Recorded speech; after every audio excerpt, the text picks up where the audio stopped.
तो चलिए दोस्तों शुरू करते हैं तिलिस्मा का दूसरा और अंतिम भाग। लेकिन इधर लड़ाकी स्वयं को बचाने के लिए जो कर सकती थी वह उसने किया। फुर्ती से दरिंदा की पकड़ से उछलकर बची लड़ाकी ने संभाल ली वह तलवार। और फिर आज जो तूने लड़ाकी को छूने का प्रयास किया तो तू अपने हाथों को अपने शरीर से अलग पाएगा दरिंदे। तू मेरा कुछ नहीं बिगाड़ सकती सुंदरी। ले मैंने तुझे पकड़ने के लिए बढ़ा दिया अपने हाथ। साए साए। जैसे ही वो दरिंदे के हाथ आगे बढ़े वैसे ही घूम गई लड़ाकी के हाथ में थमी तलवार। लेकिन हा हा हा हा हा, अरे ये क्या हुआ? मेरी तलवार तो इसके शरीर से यूं गुजर गई जैसे ये हाड़ मांस का दरिंदा ना होकर उसकी परछाई हो।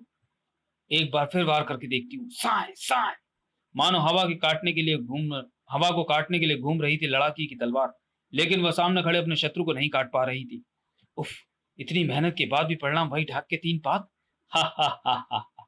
प्यारी सुंदरी, तू मुझे तलवार से नहीं काट पाएगी। और ऊपर से तू इसे चलाते चलाते थक भी गई है, इसलिए फेंक दे इसे। ओह। छनाक। नहीं। जब तक मेरे शरीर में एक भी सांस है तू मुझे नहीं पा सकता। मैं अंतिम समय तक लड़ूंगी। उफ। लड़ाकी की तलवारबाजी के बाद उसकी शारीरिक शक्ति भी दरिंदा के सामने छीड़ पड़ती जा रही थी। इधर वेणु। शाबाश बेटी शाबाश। बजाए जा बांसुरी। यूं ही बजाए जा। लेकिन एक बार बता दूं तुझे कि तेरी बांसुरी के सर हम पर कोई जादू नहीं डालने वाले। हा हा हा हा हा। उफ। बांसुरी बजा बजाकर मेरी सांस फूल गया है।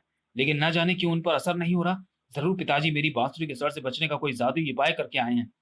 फिर भी ये बांसुरी की आवाज के कारण ही मेरे करीब नहीं आ रहा है। जरूर ऐसा है। इसलिए मुझे बांसुरी के स्वर को बंद नहीं होने देना जब तक मेरी जान में जान है। ओह। बांसुरी फूकते फूकते बेड़ू की नाक से खून बहने लगा था। लेकिन फिर भी बांसुरी के स्वर को बंद नहीं होने दिया उसने। और बेड़ू की इसी हालत ने शूतान को सोचने के लिए विवश कर दिया था। उफ। एक सांस बांसुरी बजाते बजाते वेणु बेहाल हुई जा रही है। अगर जल्दी उसे बांसुरी बजाने से नहीं रोका गया तो वो मर जाएगी। लेकिन वह पागल बांसुरी बजा क्यों रही है? आखिर बांसुरी के जादू भरे स्वरों से वो किस पर जादू करना चाहती है? शायद इस पर। हाँ। शायद मुझे इससे बचाने के लिए वो बांसुरी बजा रही है। लेकिन इस पर उसका कोई असर नहीं हो रहा है। कोई बात नहीं। मेरे सम्मान का तो इस पर असर होगा ही होगा। शूतान चीखा। तू मेरे सम्मान में है। तुम मेरे सम्मान में हो। मैं तुम्हें आदेश देता हूं कि तुम अपना सिर दीवार पर मारो। शूतान ने जो चाहा था वह नहीं हुआ। और जो हुआ श्यों भाग वह आश्चर्यजनक और शूतान को हैरत में डाल देने वाला था। मेरे सम्मान ने उसकी जगह जगह मुझ पर ही असर कर दिया। उफ ये क्या हुआ? शायद मैंने गलत ढंग से सम्मान विद्या का इस्तेमाल किया था। खैर। अब सही ढंग से करता हूं। अपने दोनों हाथों पर खड़े हो जाओ और चल कर दिखाओ। लेकिन इस बार भी पहले की तरह उल्टा ही हुआ। एक झटके से अपने हाथों पर उल्टा खड़ा हुआ शूतान। और शाबाश। ऐसे ही दोनों हाथों पर चलकर दौड़ लगाओ। अब हम पकड़म पकड़ाई खेलेंगे। भागो। मैं आया। अपने ही सम्मोहन में बंधा शूतान हाथों के बल तेजी से कक्ष में दौड़ लगाने लगा। चुहा भाग बिल्ली आई। उफ। जाने मेरे पिता ने शूतान पर क्या जादू कर दिया कि वो उल्टा होकर दौड़ लगा रहा है। हा हा हा हा हा। इधर अतिक्रूर और पीकू। हट जाओ दुष्टों। छोड़ दो मेरे अतीक को। ओह।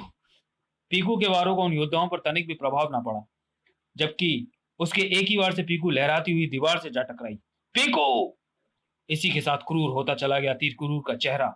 जबड़े एक दूसरे पर जमते चले गए। दूसरे ही पल या दोनों योद्धाओं को अपने ऊपर से हटा तो दिया थी क्रूर ने। लेकिन अपनी संपूर्ण शक्ति लगानी पड़ी है मुझे इन्हें अपने से अलग करने में। शारीरिक शक्ति के मामले में इन योद्धाओं का भी कोई जोड़ नहीं। ये तो मुझ पर हावी भी हो सकते हैं। इसलिए इनसे निपटने के लिए जल्दी कुछ करना होगा। और उसके लिए यह भारी खंभा एकदम उपयुक्त रहेगा। उसका एक ही वार इन दोनों को पानी पिला देगा। उस खंभे को उखाड़ने के लिए अतिगुरु ने अपनी सारी शक्ति लगा दी।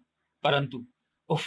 मेरी संपूर्ण शक्ति लगाने से खंभा हिलता तो है परंतु फिर न जाने कौन सी शक्ति से वापस सदरण कर देती है।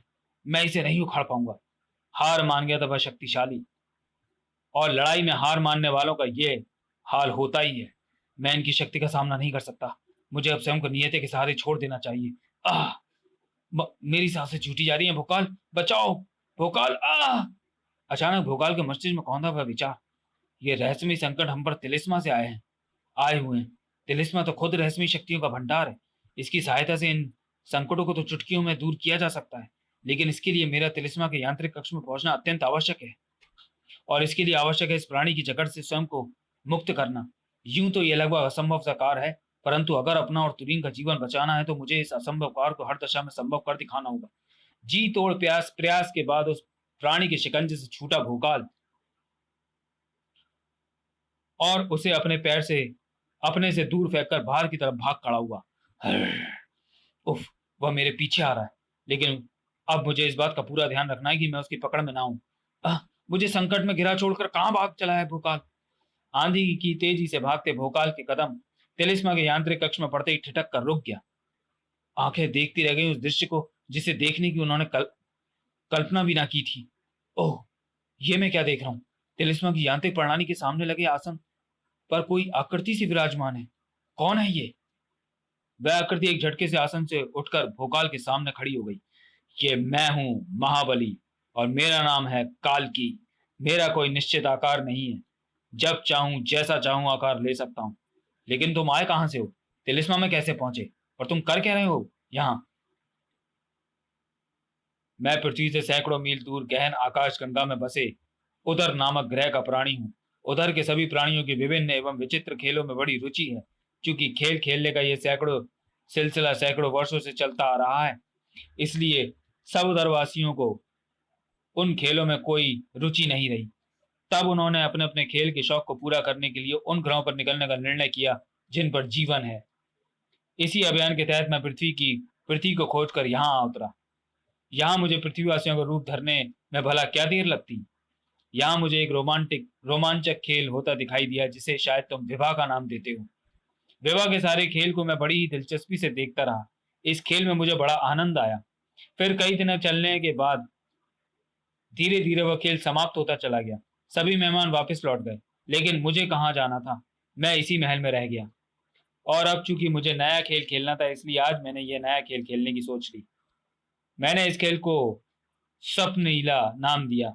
इसमें मैंने तुम्हारे मस्तिष्क में उभरते सपने और विचारों को विशेष तरंगों द्वारा इस तरह सामने उभारा है कि तुम उसे वास्तविकता समझ रहे हो। इस खेल में तुम्हारे हृदय में छिपी कमजोरी निकलकर ठीक तुम्हारे सामने आ खड़ी हुई है और तुम उससे उलझ गए हो। इस खेल में अपने मस्तिष्क और अपनी शक्ति को काबू में रखने वाला विजयी होता है, और जो ऐसा नहीं कर पाता वे पराजित हो जाते हैं।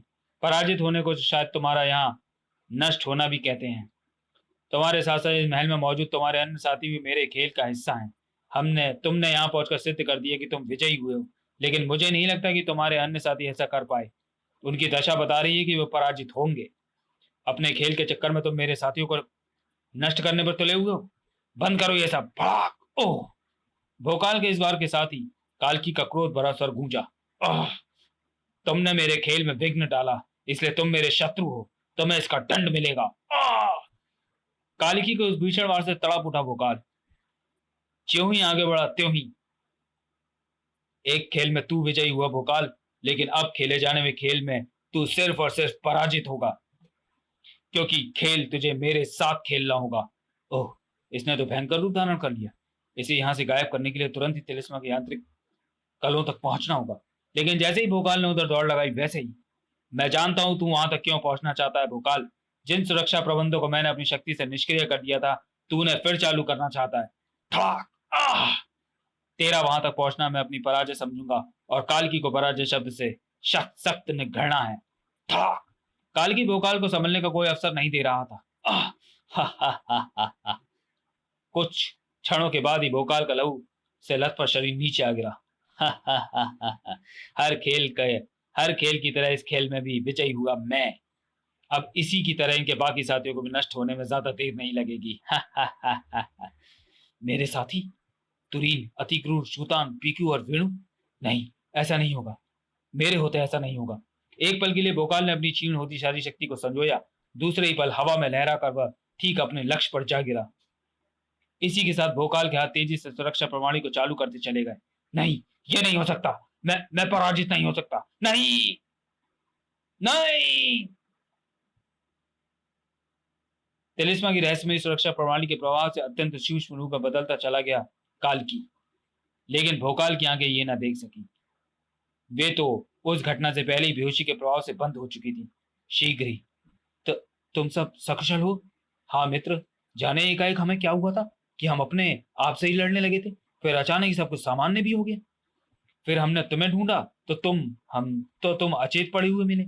ये सब अचानक और एकाएक नहीं, बल्कि बहुत सोच समझ कर किया गया था। फिर भोकाल ने सभी को सारी बातें बतानी शुरू कर दी। सब कुछ सुनने के बाद सभी के मुंह खुले के खुले रह गए। उफ, हम तो सोच भी नहीं सकते थे कि एक दुष्ट प्राणी के कारण ये रात इतनी भयंकर गुजरी।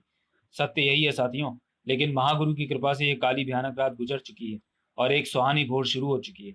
एक सुहाने और सुखपूर्ण आरंभ का संदेश लिए दूर पर्वतों के बीच में झांकते सूर्य देवता ने अपनी किरणें फैलानी आरंभ कर दी थी। लेकिन क्या वे किरणें सचमुच विकासनगर के लिए सुहाना और सुखपूर्ण संदेश लेकर आई थी? समाप्त। तो चलिए दोस्तों, वीडियो को यहीं समाप्त करते हैं और मिलते हैं भोकाल सीरीज की अगली कॉमिक्स को बड़ा शैतान में। तब तक के लिए धन्यवाद।